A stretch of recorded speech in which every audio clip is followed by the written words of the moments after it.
Hello guys, welcome back to another video. So ఇవాళ మనం ఈ వీడియోలో అసలు కౌన్సిలింగ్కి ఏమి సర్టిఫికేట్స్ కావాలి ఏంటి అని చెప్పేసి అయితే మొత్తం క్లియర్గా డిస్కస్ చేద్దాం. అండ్ కౌన్సిలింగ్కి ఎప్పుడు పిలుస్తారు ఏంటి అని అంటే చెప్తాను వినండి. సో మీకు సెలెక్షన్ లిస్ట్ అనేది రిలీజ్ అవుద్ది అనమాట. సో అఫీషియల్గా రిలీజ్ చేస్తారు. అది ఎక్కడి నుంచి చెక్ చేయాలి ఏంటి, అసలు సెలెక్షన్ లిస్ట్ గురించి ఆ ప్రాసెస్ గురించి మాకు తెలియదు అంటే నా ఛానల్లో వీడియో ఉంది, క్లియర్గా చూడండి. సో మీకు సెలెక్షన్ లిస్ట్ అనేది రిలీజ్ అయిన తర్వాత ఎవరైతే సెలెక్ట్ అయ్యారో వాళ్ళకి కాల్ లెటర్ అయితే వచ్చింది అనమాట. ఆ కాల్ లెటర్లో మీకు కౌన్సిలింగ్కి ఎప్పుడు రావాలి ఏంటి, ఏమేమి సర్టిఫికేట్స్ కావాలి కౌన్సిలింగ్ అని చెప్పేసి అయితే క్లియర్గా మెన్షన్ చేస్తారు అందులో. కానీ దానికన్నా ముందే నేను మీకు అన్అఫీషియల్గా చెప్తున్నాను అనమాట ఏం సర్టిఫికేట్స్ కావాలి అని చెప్పేసి. సో ఇన్ కేస్ మీకు ఏమైనా మిస్టేక్స్ ఉంటే, ఏమన్నా ఎర్రర్స్ ఏమైనా ఉంటే మీరు క్లియర్ చేసుకుంటారు, ముందుగానే రెడీగా పెట్టుకుంటారు అని చెప్పేసి. సర్టిఫికేట్స్ గురించి నేను మీకు ముందుగానే ఎందుకు చెప్తున్నా అంటే, ఇప్పుడు ఈ సర్టిఫికేట్స్ అనేవి మీరు కౌన్సిలింగ్కి వెళ్ళిన తర్వాత సరిగ్గా చూపించలేదనుకోండి వాళ్ళకి, like for example like date of birth వేరేగా ఉండడం, నేమ్స్ వేరేగా ఉండడం, అండ్ అందులో ఒక పేరు ఉండి ఇందులో ఒక సర్టిఫికేట్లో వేరే పేరు ఉండడం, అలా చేశారనుకోండి అక్కడ మీకు 90% సీట్ అనేది క్యాన్సిల్ అయిపోద్ది. సో అలా అవ్వకుండా ముందుగానే అన్నీ కరెక్ట్గా చేసుకోండి, అన్ని సర్టిఫికేట్స్ సరిగ్గా ఉండేలాగా. సో వీడియో అయితే స్టార్ట్ చేసేద్దాం. సో ఫస్ట్ ఏంటంటే, నేను చెప్పిన సర్టిఫికేట్స్ అన్నీ మీరు 3 జిరాక్సెస్ అయితే మినిమం కంపల్సరీ పెట్టుకోవాలన్నమాట. సో దానికన్నా ఎక్కువ మీరు అడిషనల్గా ఎన్నైనా పెట్టుకోవచ్చు, కానీ 3 మాత్రం మినిమం ఉండాలి.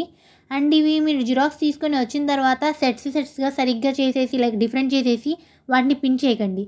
ఎందుకంటే మీరు కౌన్సిలింగ్కి వెళ్ళిన తర్వాత వాళ్ళు మీకు లైక్ ఒక ఆర్డర్ చెప్తారనమాట, లైక్ ఆధార్ కార్డ్ తర్వాత ఇన్కమ్ సర్టిఫికేట్ పెట్టండి అలా అని చెప్పేసి. సో ఫస్ట్ వచ్చేసి ఆధార్ కార్డ్ అనమాట.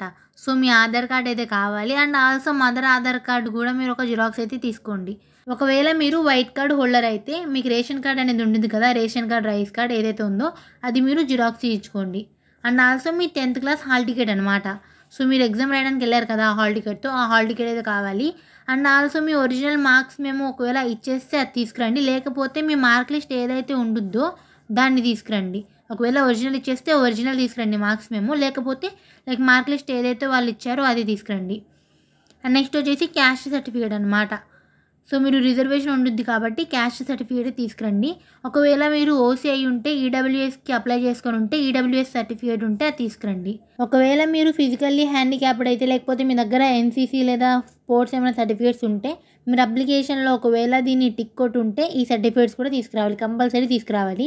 అండ్ నెక్స్ట్, ఒకవేళ మీ పేరెంట్ గవర్నమెంట్ ఎంప్లాయ్ కాకపోయి ఉంటే మీరు ఇన్కమ్ సర్టిఫికేట్ కూడా తీసుకురావాలన్నమాట.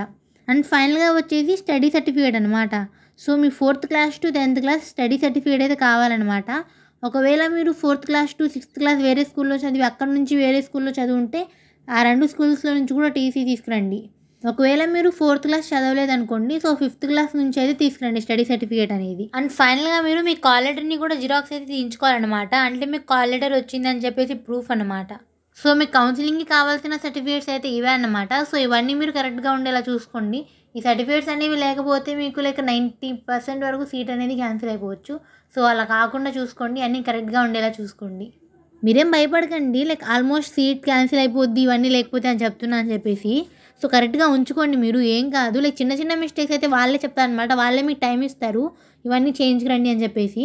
కానీ మీరే ముందుగా లైక్ కొంచెం అలర్ట్గా ఉంటారని చెప్పేసి చెప్తున్నాను అనమాట. అండ్ చాలామంది వచ్చేసి ఏమడుగుతున్నారంటే, లైక్ కౌన్సిలింగ్లో మనకి ఏమన్నా క్వశ్చన్స్ ఏమన్నా అడుగుతారా అంటే, ఒక ఇంటర్వ్యూలో ఏమన్నా అవ్విద్దా, లేకపోతే 10th క్లాస్లో ఉన్న ఏమన్నా క్వశ్చన్స్ ఏమన్నా అడుగుతారా అని చెప్పేసి అడుగుతున్నారు. సో అలా ఏం అడగరండి, మిమ్మల్ని ఏమి క్వశ్చన్స్ అయితే అడగరు. జస్ట్ మీ సర్టిఫికేట్ వెరిఫికేషన్ అయితే చేస్తారు అంతే. మిమ్మల్ని like what is matter define చేయండి అని చెప్పేసి ఏం క్వశ్చన్స్ అయితే అడగరు. సో ఏం కంగారు పడకండి గైస్. ఒకవేళ మీకు IIITలో స్టడీ ఎలా ఉండుద్ది, ఫార్మాట్ ఏంటి, అసలు సిలబస్ ఏముండుద్ది, బయట దాంతో మనకి ఏమైనా పరిచయం ఉండుద్దా, లేకపోతే ఏంటి మొత్తం ఫ్యాకల్టీ ఎలా ఉండుద్ది, అండ్ ఆల్సో హాస్టల్ ఎలా ఉండుద్ది, రూల్స్ రెగ్యులేషన్స్ ఏముంటాయి, అండ్ మెస్ ఫుడ్ మెనూ ఎలా ఉండుద్ది ఏంటి అని చెప్పేసి ఏమైనా డౌట్స్ ఉంటే డిస్క్రిప్షన్లో నా వీడియో లింక్స్ అయితే ఉన్నాయి, అవి చూడండి. క్లియర్గా అయితే ఎక్స్ప్లెయిన్ చేశానండి నేను. So thank you for watching. So వీడియోని లైక్ చేయడం మర్చిపోకండి. అండ్ ఆల్సో మీకు ఏమైనా డౌట్స్ ఉంటే కామెంట్ సెక్షన్లో కామెంట్ చేయండి, I will try to reply.